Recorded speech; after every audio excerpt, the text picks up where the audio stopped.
welcome today to Talk in der Alm. We are now at the new year. Here's the first episode for this new year. And as you may recognize, we're talking English today. And Thank you. We could have done it. It's easier. Yeah. My participation would change significantly if it wasn't, I'm afraid. Yeah, and then, okay, as you know, we switched from German because we have an international guest here today, Richard Garriott, aka Lord British. I think we will come to you a bit later. Let's say, okay, we have here the German guest, who is Lars. Maybe some of you guys know him very well. He's the CEO of Travian Games in Munich. And maybe just start talking about each other and say, okay, where you come from and why we sit here together actually and speaking English. So, Lars. Sure, I guess, I was kind of contributing to that a little bit when we first met. So I ran into Christopher at Gamescom last year and we talked about it and we had this crazy idea of somehow doing this, Like always after some beers, so... I don't think there was too much alcohol involved yet, so I don't know. So I still believe it's a good idea. So yeah, I mean, I don't want to talk too much about Travian right from the get-go, but I met Richard actually the first time last year at South by Southwest, right? Mm-hmm. And which is, for those of you who don't know, like a tech conference in Austin, the world's biggest, I think. And that's how a partnership got started between Portalarium, the company Richard's working at, and Travian Games. So and we're now their partners for bringing Shroud of the Avatar, the game that Richard is currently working on, to Europe and some other territories. And I'm super excited about that. And in my role as a CEO of Travian Games, I'm trying to push that and make sure that we support them as much as we can for that, among all the other titles that we work on right now, which is a lot. Yeah, we see, I mean, it's awesome for us to have an international guest right here today. And I think a lot of young guys, even in the German scene, they don't know the old stars of computer gaming. And I mean, to be honest, I was very impressed by the games you made in the old days. And I was a big fan here with Christopher playing Ultima 6, one of the games Richard did in the past. And I think this was one of the reasons why we started even thinking about making our own games at the end of the day. Ended up here right now today on the sofa with you guys. So I think it would be awesome to know something about you, and you tell something very shortly about where you're coming from. Well, it's interesting. You when you introduced me, you said not only Richard Garriott, but also known as Lord British, and that also probably deserves some explanation. I go back to a time with computer games. Where I published my first computer game professionally for money in 1980, which was pretty close to the beginning of the entire industry. I think I was 6 years old there. Yeah, and back in those days... I wasn't even born. What? He was born, yeah. You were 79? Okay. The problem really, it's like I was very young when we started playing games, and he was the reason why I learned English at all, because the games are only in English in the beginning. So it's like... Do you know the date of your first game? Ever talked about that? Do you mean the development of it or the publishing? No, you said when you release. Oh, yeah. So it would have been... the date matters, because maybe I was already born. Oh, I see. Maybe. So it would have been... I'm thinking that it would have been the beginning of the summer. So maybe May, June or something. Damn it, I was still in production then. Okay. Yeah. Still cooking? Yeah, late production, but... Yeah. No, it would have been earlier in the summer, I think. But the reason why the Lord British moniker stuck around is, I was a big D&D player, as so many gamers were, and probably still are. And those few of us who were making games back then would put ourselves in our game. So Lord, my D&D character was Lord British because I was born in England, so that name was suiting. And so not only was my character Lord British in the game, but also, just as a joke, I would put my character's name as the author of the game. Because the only people who were seeing it were my friends. My D&D player friends were the only ones seeing the game before it was published. And it was the owner of a computer store that said, hey, that's a pretty cool game. It's better than all the other junk on the wall. You should publish that. And I spent my life savings at that time, about $200, on Ziploc bags and Xerox cover sheets, and hand copied the discs myself and began to sell them hanging on the pegboard at the local store. And those few versions I sold got pirated quickly. Yeah, old bad times, yeah. And I got a call from California from somebody who'd seen a pirated copy and said, "Hey, we're a distributor. We sell games to stores all over the country. We'd like to put your game in a bigger Ziploc bag, raise the price. How do you like that deal?" And so I said yes, and that's when it began to be published. And they kept the Lord British thing. So a lot of us from that earliest day still have these unusual pseudonyms, just because we, for some reason, thought that was really cool, back then. Like stars. Yeah, exactly. So how was the first deal then with your first publisher? Because you were totally new to games. There was not the internet that you can ask 10,000 guys in the country and asking, okay, how did you done that? Well, so there's good news and bad news on that front. So the good news was, even though the industry was much smaller, there were so few players that you could make a lot of money quickly. And so that first game that I sold, California Pacific was the name of the company. They sold about 30,000 copies immediately within a month or two. And my royalties were $5 a piece. And if you do that math, that's $150,000 for something I did in my after school time in high school. So what did you buy for it? A lot of stuff. So I bought some cars. So which one? Actually, it was a Mitsubishi Starion was the first fast car that I bought back in those days. I paid for my college, or at least the amount of college that I attended before dropping out to go start my own company. And so that was the good news. In fact, that money, that first game made 2 or 3 times my father's salary as an astronaut. And so yeah. So that was, kind of just put it in context. It was a phenomenal time. That was the good side. How was he feeling? Oh, no, he was fine with that too. I mean, everyone in my family, in fact, a couple of years later when I was going to drop out of college to just do games full time, everyone was like, well, of course you should go do that because you're making way more than you'll make with a degree. They said, however, my dad would say things like, this is surely a windfall. It will run its course. This can't continue. And so when this is over, you go back to school, you finish your degree, and you go get a real job. Do something serious. Yeah, it's the same thing. Yeah, what you did he's still waiting for me to get a real job. That's a parents thing. They have to say it. But the bad side of those early days was that none of these early publishers were good business people. And frankly, the money was so rampant, so overwhelming, and nobody knew what to do with it. That not only did they mismanage those companies badly, but they pretty much universally had really bad behavioral habits personally.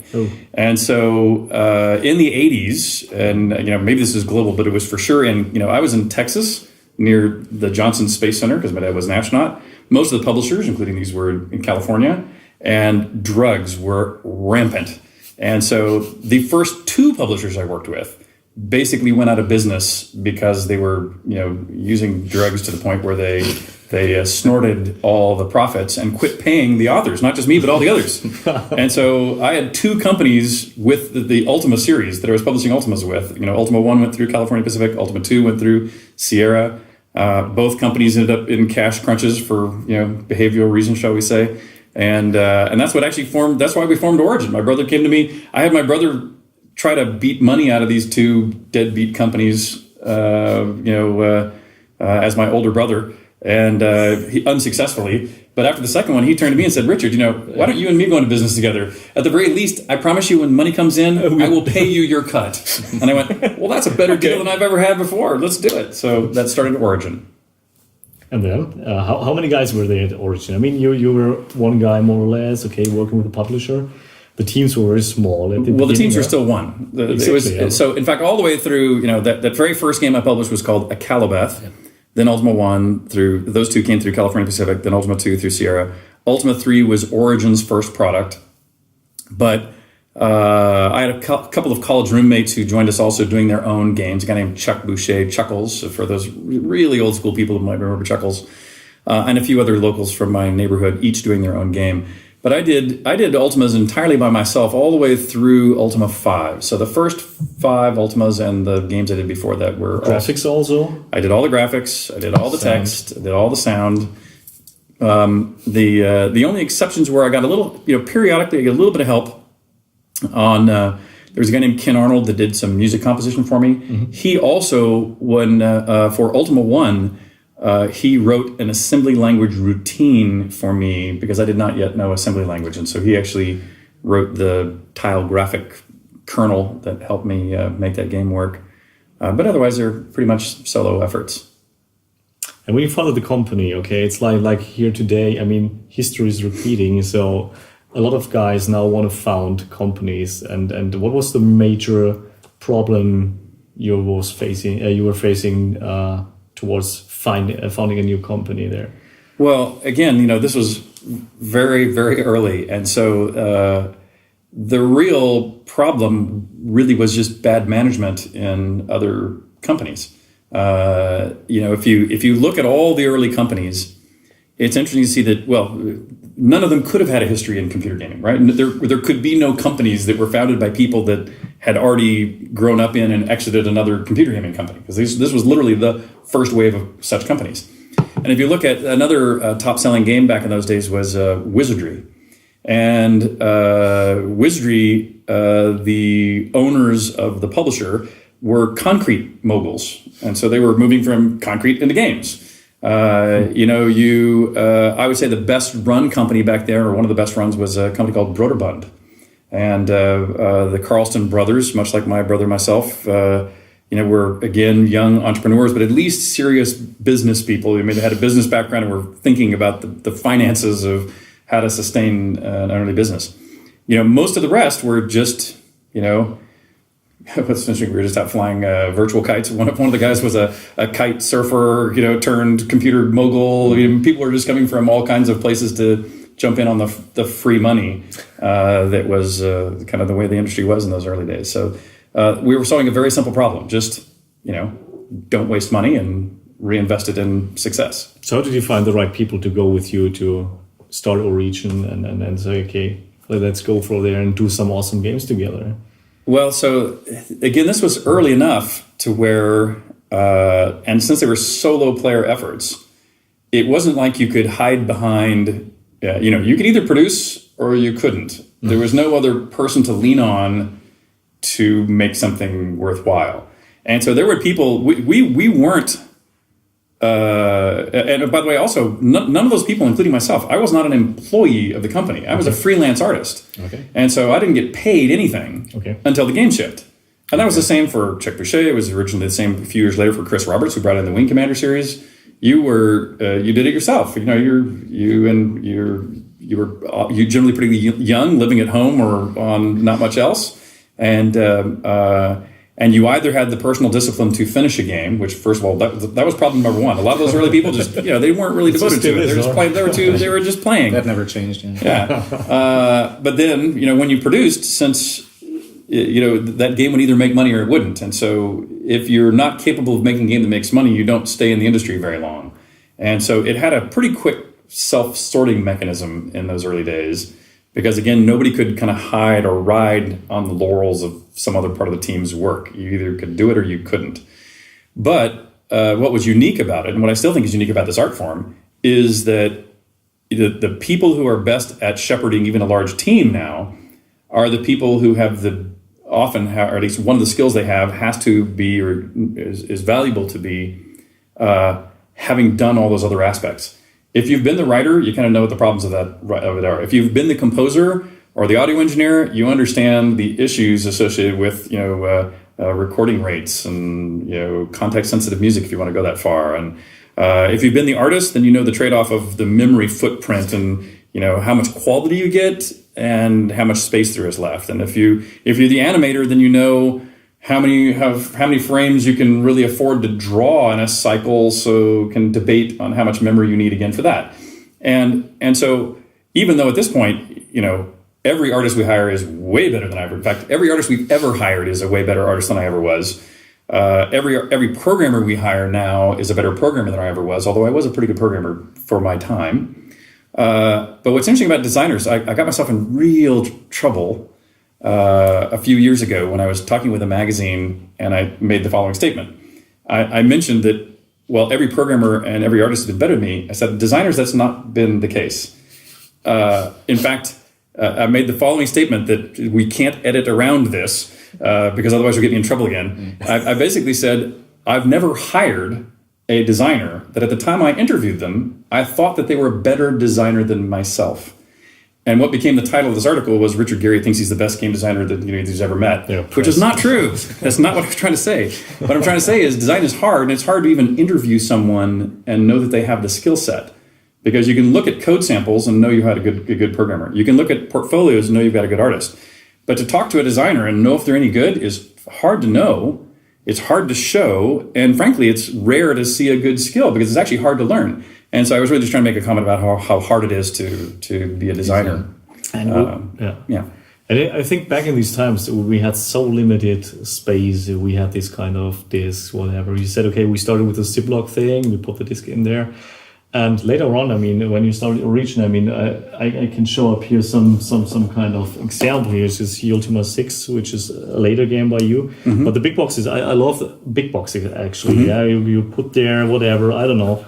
I even found a cassette of you, you know, you have this kind of, cloth map thingy. And but this represents one of the problems. No, those are the printed 3D models of saving, or? Well, what's interesting, though, is, you know, these were all hand cut. You know, we had machines that would copy these in our office.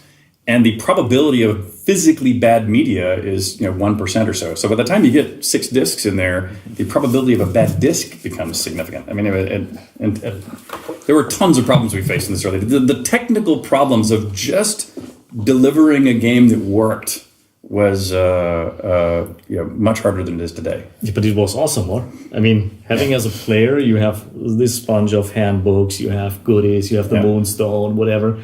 So in those days, these versions were standard. Higher standard, but now you have limited collector editions and stuff like that. So on the other hand, that's a standard, but like if you don't get the limited edition these days, then you get a cheap DVD kind of box. If anything, that's it. Or even only a Steam code, which if you still buy retail. I mean, to be honest, my opinion is like either make it special and it's kind of a cool box you get in the store, or you buy it online and that's it. So that's the way I see it. But going back again, so can you share a little bit? So the first title that you officially sold were 30,000 units. So how does that evolve over the time then? So especially when you moved away from a distributor to building up your own distribution unit. Well, what was interesting is I think I did something very right on accident in the early days, which was, prior to Akalabeth, the one I published, I'd actually written a bunch of other games. I wrote 28 small on a teletype, not even a CRT, on a teletype. I wrote what I called D&D 1, D&D 2, D&D 3, and but they weren't for publication. They were just for myself. I mean, no, you couldn't have distributed. They were on paper tape spools. No one else had a machine that could use it. And when I wrote Akalabeth and it sold well, I went, well, that was a surprise. I said, if I just wrote a game expecting someone else to play it, I could make it. I could structure it better. I could make it have a better introduction. Make it actually have a plot. I can do all these things that would make it better. So Ultima 1 was a way to prove that I could actually make a good game. Then Ultima 2 was, wow, I did these all in BASIC. If I just learned assembly language, I could do much better. And then after Ultima 2, I said, wow, I finally know assembly language, but that being Ultima 2 being the first assembly language program I wrote is pretty clunky.